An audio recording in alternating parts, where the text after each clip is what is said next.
Morning everyone, and welcome back to the Runpreneur vlog, where we discuss all things entrepreneurship and running. It is a very gusty morning today, 30-mile-an-hour winds this morning, but not too cold, so not as bad as it has been. And it is Friday Funnels today, where we discuss all things sales funnels and marketing. And today's topic is you only need 1,000 true fans on YouTube to make £100,000 a year. So, as always, if you like this episode, give it a like and a subscribe, and let's get started.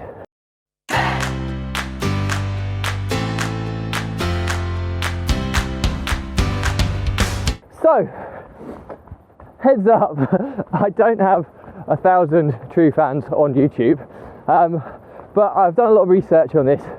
In fact, I don't have any near 1,000 fans, true fans on YouTube, but I know a lot of people who do, and I can only go by what they say and what their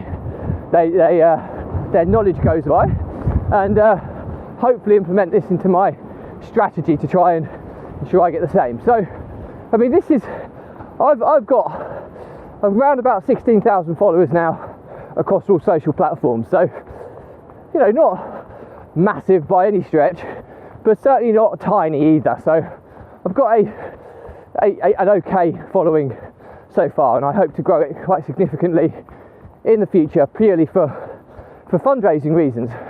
But by and by, YouTube has been probably the hardest platform to grow a following, and it's frustrated me because I would have thought my running vlog, it's a vlog, so inevitably YouTube will be the best platform.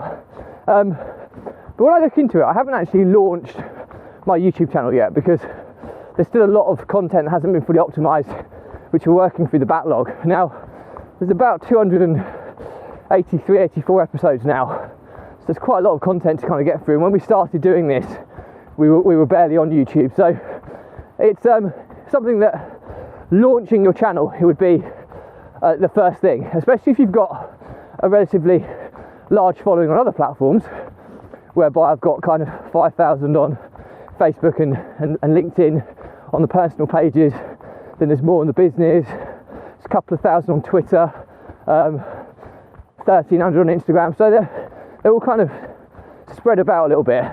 But if you've got volume on the other platforms, then a launch is going to be really, really key to get people to cross-pollinate onto YouTube and give me that vital subscribe. But the target is, you know, people think that you need millions of followers to make money on YouTube. Well, there's a lot of people, and there is a caveat here that state a true fan, so someone who really absorbs your content and really follows you, you know, not just somebody who's just a random subscriber, but a true fan will often generate you in the realms of £100 per annum, okay, in terms of revenue, either as customers or ad spend or not ad spend, in terms of what you ad income that you get from the YouTube channel when you start getting a bigger following. But £100 is a general rule per annum, so it's not a huge amount on a monthly basis. It's like £80 or something, £90 on a monthly basis, and it's not that you're going to get that from each and every follower or true fan, you know, on a consistent basis. You'll get maybe one of the fans that becomes a customer, a high value customer. You get others that aren't, but it should average out over that course. That's what people are saying. Just like people say that an email on your email list is worth £1 per month per email. So you can start focusing on metrics on how you're going to build your email list. And the key thing here, though, is that, you know, you look at people and you think, oh, you can only make money if you've got, you know, hundreds of thousands or millions of subscribers on a YouTube channel, and that's just not true.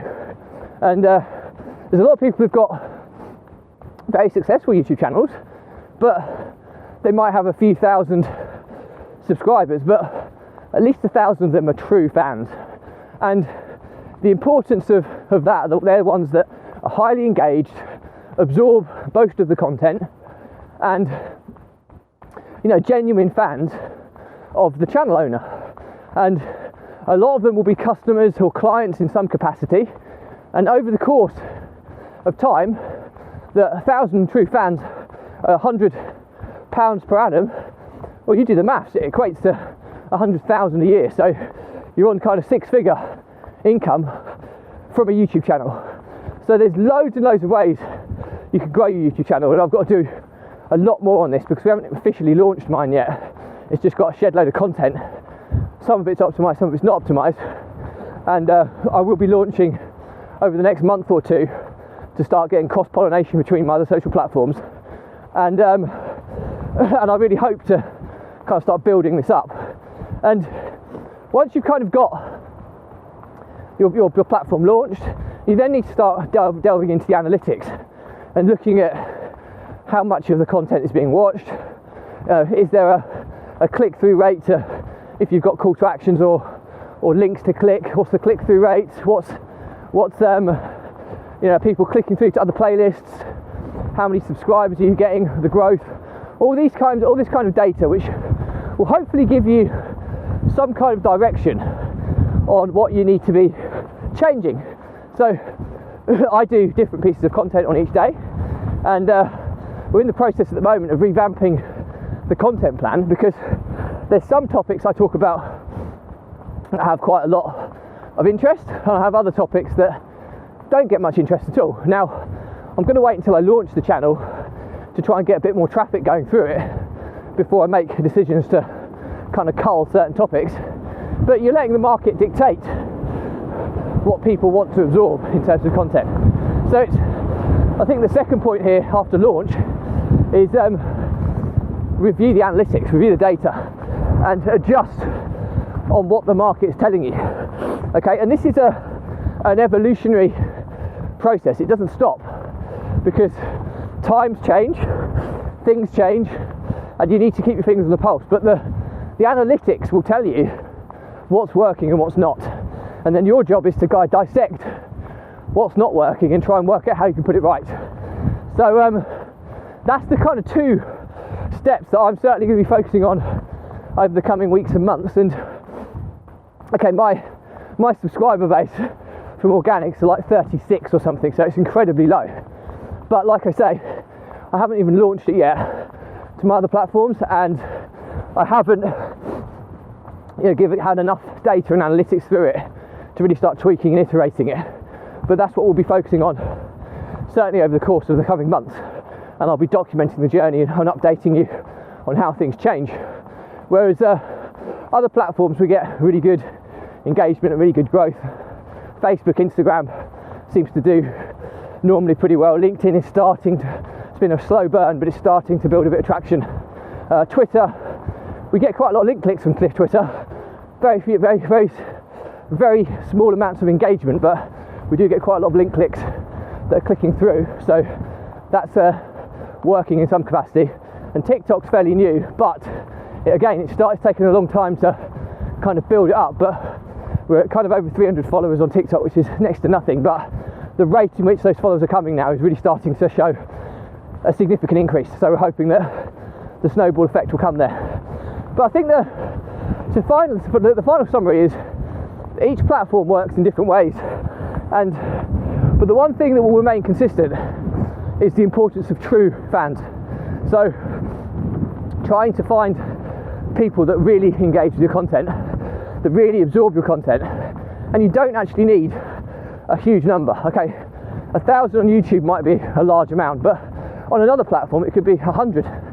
Now 100, Pat Flynn, somebody I follow in marketing, he often talks about in his book Superfans that you need 100 true fans, and you have a lovely standard of living based on 100 true fans.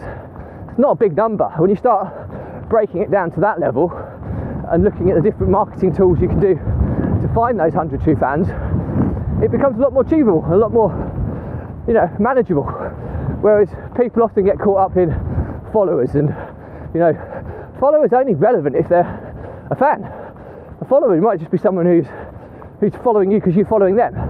You know, it doesn't make them, you know, if anything, in that scenario, you're almost using them as a kind of a piggyback to bigger reach. So followers are important, because the more followers you get, then generally the bigger reach you get, and hopefully you'll hook another true fan. But so they do have their place, just followers. But in terms of monetization and of what you do, you only need 100 true fans to do that. And you know, on YouTube, people are earning 100k a year income on 1,000 true fans. So again, which when you think Google is a search engine, if you're super optimized and your content's good, it should not be a massive challenge to get to 1,000 true fans. Well, that's what I'm hoping anyway. Either that or my content is horrendous, one of the two. So hope that helps. So to summarize, you know, I think the importance is you have to launch your channel. If you don't launch your YouTube channel, you're not going to get that early traction. Early traction is what gives you the kind of momentum to start building a larger subscriber list. So a launch is so important. Number two is the analytics. Okay, you're trying to get those analytics to a level that shows what content's working, shows click-through rates, shows people that are clicking on playlists. You're identifying what content is more engaging than others, and then you're using that knowledge to improve your content on an ongoing basis. Okay, that will continue to improve your following. Okay, and the engagement levels are what are really going to illustrate who's a true fan and who's not.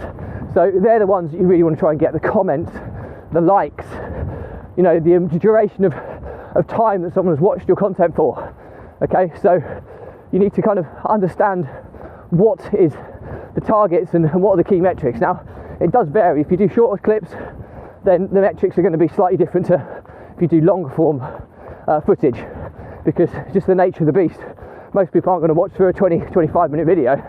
If you do a 3 or 4 minute video, you should by proxy get a higher proportion of people watching for longer. So you do have to make it, understand the metrics in the nature of the content you're producing. But once you kind of understand that, and you understand the barometer of what's good performance or not, that's what should drive the evolutionary change in your content. And the final one is, I've talked about 1,000 true fans equaling 100,000 in revenue per annum on YouTube. But across other platforms, there's a lot of people that talk about the importance of 100 true fans. And true fans, like I say, they're not followers, they're people who are more engaged, they genuinely absorb your content, they're genuinely interested in your journey and what you do. And you don't need a huge number to have a viable business. So, as always, hope that's useful. If you've got any questions, drop me a comment, I'll respond to everyone. If a bigger topic, I'll do a separate vlog episode and tag you in. If this is not relevant to you, no drama, just unfollow me. But before you do that, do check out the link in my bio, where I'm just about to launch a blog, podcast, and obviously there's links to my YouTube channel as well, so that you can watch, listen, or read my content. So, and I do a different topic on each day of the week. So just because today's is not relevant, tomorrow or the day after may be very, very relevant. And all of my content is sorted nice and neatly by topic. So hopefully it should be easy to navigate. And all that's left to say is that it's a bit windy, so sorry.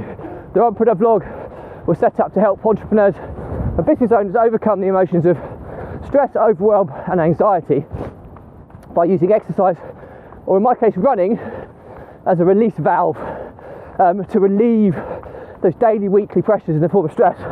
Clear your head, process those pressures, gain clarity on them, and focus on what you're doing to do next. I think that process is so important of clearing your head, because if you don't, it's like pressure that builds in a pipe, and the pressure will evolve, or the stresses in the form of pressure will evolve to overwhelm. As soon as you get overwhelmed, you kind of hit entrepreneurial freeze, or have an entrepreneurial seizure where you start to procrastinate, you don't get stuff done. Then very quickly that evolves to anxiety. We start panicking, having panic attacks, anxiety attacks, which is into the realms of mental health challenges, which clearly we want to avoid. Now, I've been there before, and I've lost multiple businesses because of my inability to manage the pressure. I've lost multiple business partners, and I've almost been bankrupt. So I've been rock bottom. I know what it's like. I wouldn't wish it upon my worst enemy.